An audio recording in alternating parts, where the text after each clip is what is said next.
Greetings in Christ.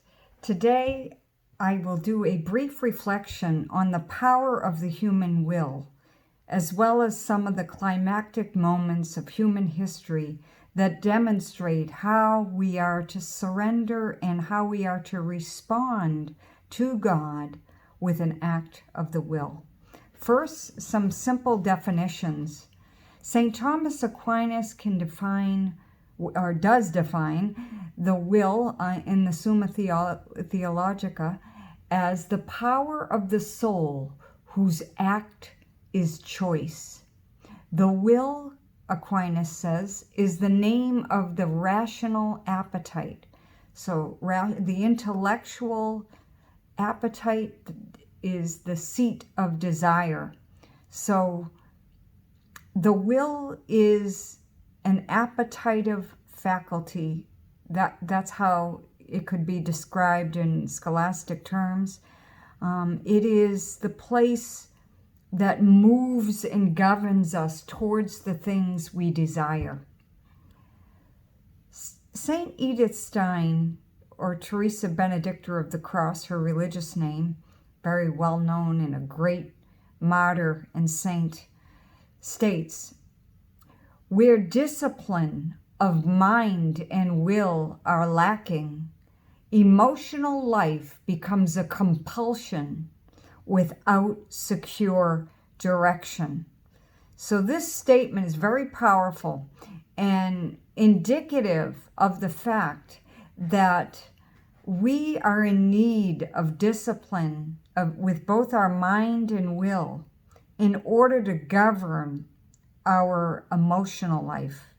If our emotional life is governing our mind and our will, we are in a direction that's very insecure, as she states it. The emotional life becomes a compulsion without secure direction. How many times in life have we seen this, either in ourselves or other people? So there is a right ordering of these faculties, we can call them, the mind, the intellect, the will, the emotional life.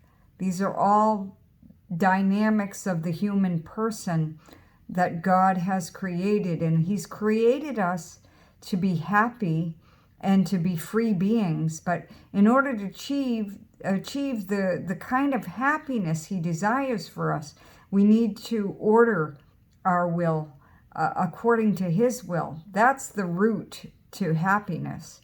John of the Cross on this subject is very strong, as usual, and he will explain, and I quote from him, "The strength of the soul comprises the faculties, the passions," which are in this instance another word for emotions, "and the appetites," which we've said is the seat of desire. The desires are appetites. All this strength is ruled by the will. So this whole complex within our being, the faculties, which are the intellect, the memory, and the will, as well as the senses, the five senses, those are also faculties. The emotions and the appetites are all ruled ultimately by the will. The will is the highest part of our being that's in the driver's seat. The buck stops at the will, at the human will, more than any other place, even more than the intellect, believe it or not, which our will should be enlightened by our intellect, though, by truth. Let me go on with the quote of John. He says, "When the will directs these faculties, passions, and appetites toward God, turning them away from all that is not God, the soul preserves its strength for God and comes to love Him with all its might." And that's where the fulfillment of the first commandment, which is stated in Deuteronomy chapter 6, verse 5, "Thou shalt love the Lord your God with all your heart, with all your soul, and all your strength." That's where that is fulfilled. when we are governing all of these appetites, all of our strength, all of the passions, all the emotions, all of our faculties, both the spiritual and the physical sense faculties, according to the will of God. We can say that there are, in this teaching I'm highlighting, we could say that there are three really climactic moments in human history that demonstrate to us how to make an act of the will in order to love God with all our heart, mind, soul, and strength.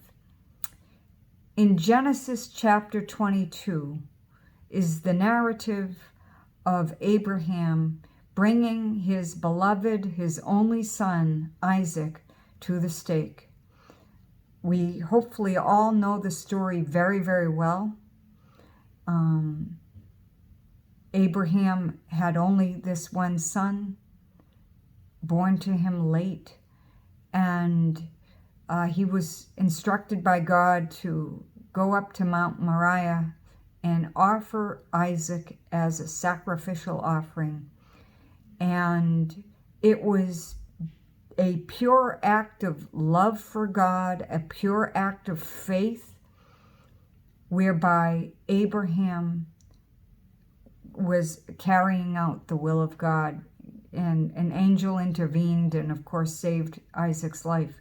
But he is called our father in faith because no one demonstrated love for God the way Abraham did in that moment in human history.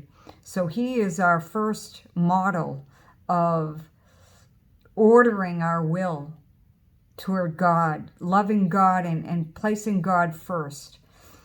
The second, of course, is the Blessed Mother in Luke chapter 1, verse 38, when she responds to the angel announcing to her that she is to conceive, and she says, Father,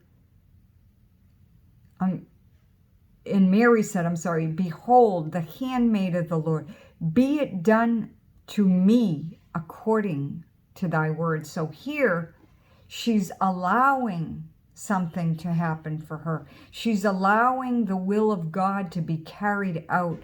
In this instance, it's a receiving of the will of God according to his will, allowing the plan of God to unfold. That is how you also may be being called to make an act of the will. And the third is Jesus Christ in the agony in the garden, Luke chapter 22, verse 42.